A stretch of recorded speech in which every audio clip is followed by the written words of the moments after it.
তবে হ্যাঁ, করোনাতে আমার বেশ ইনকাম হয়েছে, সেটা আমি মিথ্যা কথা বলবো না। সেটা হচ্ছে গিয়ে আমি করোনাতে ইন্ডিয়াতে আটকা পড়ে গেছি। ইন্ডিয়া কেন গেছিলেন? ইন্ডিয়াতে মডেলিং এর কাজে গেছিলাম। আচ্ছা। তো ওখানে আমার একটা ফ্রেন্ড হয়, বেস্ট ফ্রেন্ড এখন আমার, সে তো হচ্ছে ও আর আমি মিলে একটা ফ্ল্যাট নেই ওখানে, মানে আমরা একসাথেই থাকি, ওরই ফ্ল্যাট বেসিক্যালি। তো আমার মাধ্যমে হচ্ছে আমরা দুজনে মিলে থাকছি ওখানে। তো আটকা পড়ে যাওয়ার পরে 3 মাস কি করবো, ওখানেই থাকছি। এখন 3 মাস তো বুঝতেই পারেন লকডাউনে কি অবস্থা, সবারই নাজেহাল অবস্থা।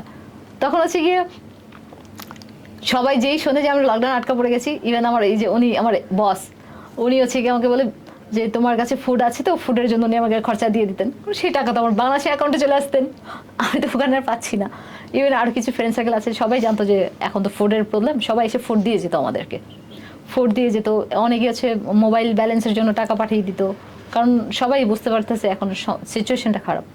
তো ওই সময়টা আমার আর্নিংটা বলতে হচ্ছে কি, যে এক সপ্তাহ পরে পরে যে আমাকে যে টাকাটা দিত, মানে ওই ফরেনার হ্যাঁ, ব্যক্তি, তো ওনার ওই নাম কি আপনি উল্লেখ করতে চান? না, আমি ওনার নামটা আচ্ছা, উল্লেখ ঠিক করতে আছে, চাই না। কোনো সমস্যা নেই। উনি আপনাকে কেমন অ্যামাউন্ট করে দিতেন এক সপ্তাহ পর পর?